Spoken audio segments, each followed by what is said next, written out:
Good afternoon.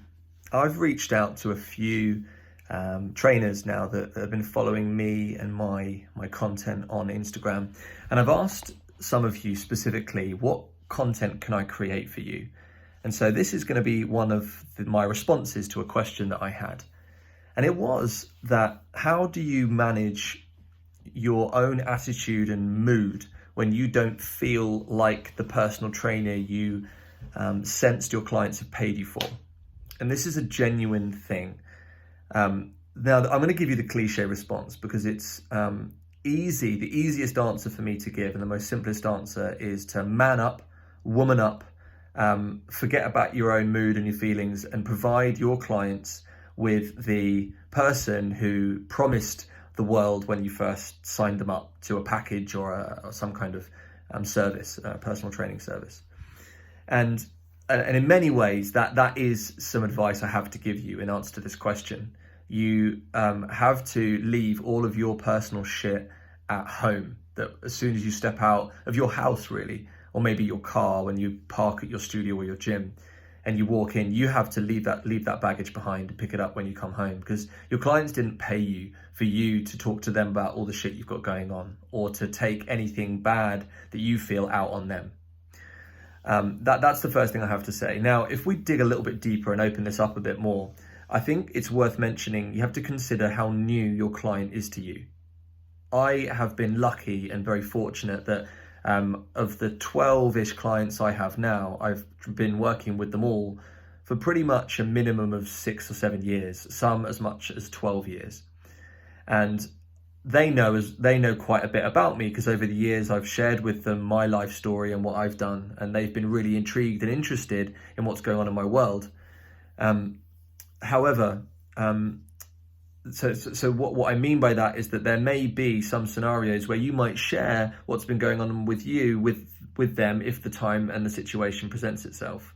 And that might help you just almost be a bit more honest about how you're feeling. If something shit's just happened and you end up sharing that with them, they might be of understanding.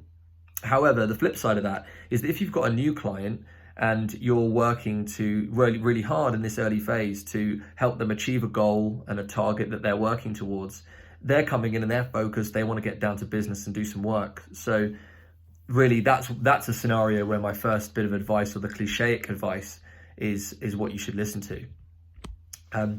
So some other things that spring to mind, that it can really help to develop yourself a routine when you come into work.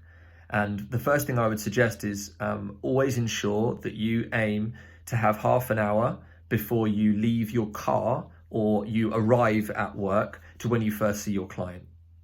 The thing you don't want to do is rush straight in off a phone call that you've just had that's really put you in a bad mood, and then 2 minutes later you're face to face in front of a client that's paid you anywhere from £30 to £70 an hour for your time, for you to provide them with a great session. And that is not acceptable.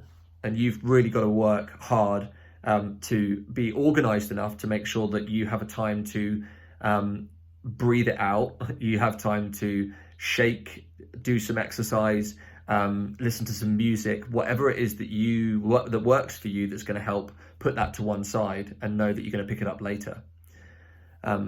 Now, there are other little practical tips. Like for me, music really helps. Sometimes podcast, audiobooks really help. Listening to some YouTube videos can just distract the mind to help you at least put it off and postpone dealing with whatever it is that's put you in a bad mood. But I think you have to acknowledge that, you need to work on the routine that you have when you begin work, so that you can aim to provide a really high standard consistently over a long period of time. Those are some thoughts that I hope are helpful for you dealing with when you're feeling a bit shit, when you're not in a bad mood and you don't feel like training people, but you know you have to. And I really hope that helps. If you have any more, if there's anyone else watching this uses to really good effect, I'd love for you to share it to help other people out. But that is a few thoughts, and I'll see you again soon.